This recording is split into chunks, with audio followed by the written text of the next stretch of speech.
Көптеген адамдар өздерінің ішкі сценарийлерін байқамай өмір сүреді.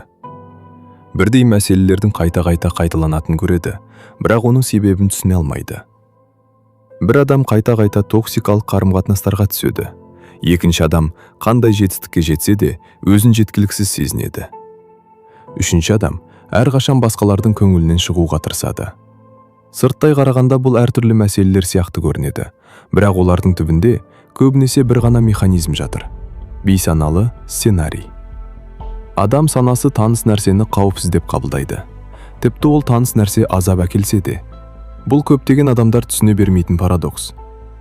Біз әрқашан бақытты іздейміз деп ойлаймыз, бірақ жүйке жүйесі ең алдымен таныстықты іздейді.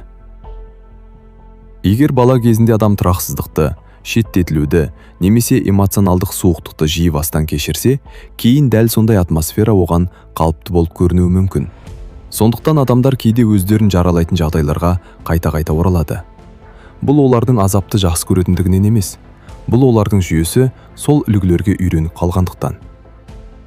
Ми энергияны үнемдеуге тырысатын орган.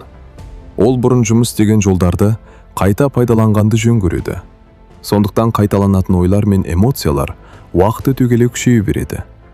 Бірдей реакциялар неғұрлым жиі қайталанса, соғұрлым олар автоматты бола түседі. Осылайша адам өз өмірінің белсенді авторы емес, бұрын қалыптасқан бағдарламалардың орындаушысына айналуы мүмкін. Ең қызығы, бұл бағдарламалардың басым бөлігі көрінбейді. Адам өзінің қорқынышын шындық деп қабылдайды. Өзінің күмәнін объективті баға деп есептейді. Өзінің шектеулерін өзгермейтін мінез ерекшелігі ретінде көреді. Бірақ көптеген жағдайда бұл қасиеттердің барлығы өткен тәжірибелерден қалған бейімделу механизмдері ғана. Кез келген бала өзін қорғау үшін белгілі бір стратегиялар қалыптастырады. Біреу үндемеуді үйренеді, біреу барлығына ұнауға тырысады, немесе эмоцияларын жасырады. Бұл стратегиялар белгілі бір кезеңде пайдалы болған болуы мүмкін. Олар адамға қиын жағдайларда бейімделуге көмектескен шығар. Алайда мәселе мынада: көптеген адамдар сол стратегияларды ересек өмірге де алып келеді.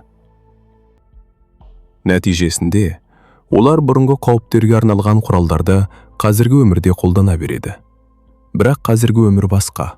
Қауіп өзгерген, жағдай өзгерген, адамның өзі өзгерген. Ал ішкі бағдарлама бұрынғы күйінде қалып қойған. Сол себепті көптеген адамдар сыртқы жетістіктерге жеткенімен ішкі тыныштық таба алмайды. Олар жаңа жұмысқа орналасады, көбірек ақша табады, жаңа қарым-қатынас бастайды. Бірақ біраз уақыттан кейін бұрынғы сезімдер қайта оралады. Өйткені мәселе сыртқы жағдайда емес, мәселе жағдайды қабылдап тұрған ішкі жүйеде. Егер көзілдіріктің әйнегі боялған болса, адам әлемді сол түспен көреді. Әлем өзгермейді, қабылдау өзгереді. Сол сияқты ішкі жаралар да біздің қабылдауымызға әсер етеді. Олар адамдардың сөздерін басқаша естуге мәжбүрлейді, оқиғаларды басқаша түсіндіреді, болашаққа басқаша қарауға итермелейді. Уақыт өте келе адам өзінің ішкі әңгімесіне сеніп кетеді. Ол өзін шынымен жеткіліксізбін деп ойлайды. Шынымен сүйіспеншілікке лайық емеспін деп сенеді. Шынымен ештеңе өзгермейді деп қабылдайды. Алайда бұл ойлардың барлығы міндетті түрде шындық емес. Олар көбінесе өткен тәжірибелердің жаңғырығы ғана. Өзін тану жолындағы ең маңызды қадамдардың бірі өз ойлары мен өзіңнің арандағы айырмашылықты көру. Сіз әр ой, әр эмоция емессіз.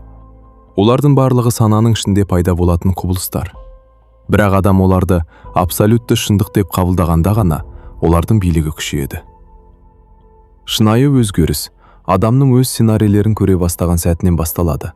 Өйткені көрінген нәрсені өзгертуге болады, ал көрінбейтін нәрсе адамды басқаруын жалғастыра береді.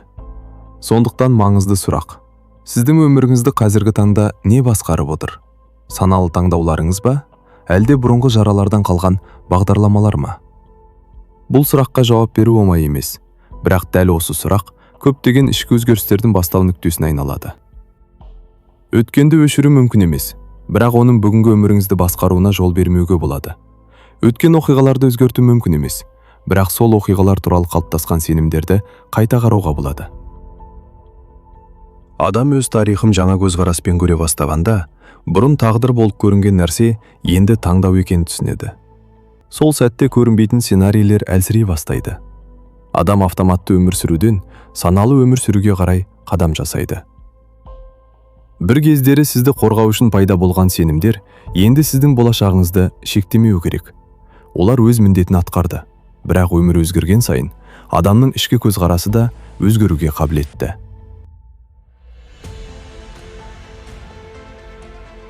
Сіз өткеніңізді өзгерте алмайсыз, бірақ өткеннің мәнін өзгерте аласыз. Бұрын ауыр жүк болған естеліктер енді даналықтың көзін айналады. Сол кезде адам өзін бұрынғыдай құрбан ретінде емес, өз өмірінің авторы ретінде көре бастайды. Өйткені өмірдің бағытын әрдайым өткен емес, бүгінгі таңдау анықтайды. Мүмкін сіздің өміріңізді өзгерту үшін бүкіл әлемді өзгертудің қажеті жоқ шығар. Мүмкін тек өзіміз туралы бұрыннан сеніп келген бір ғана ойды қайта қарау жеткілікті шығар.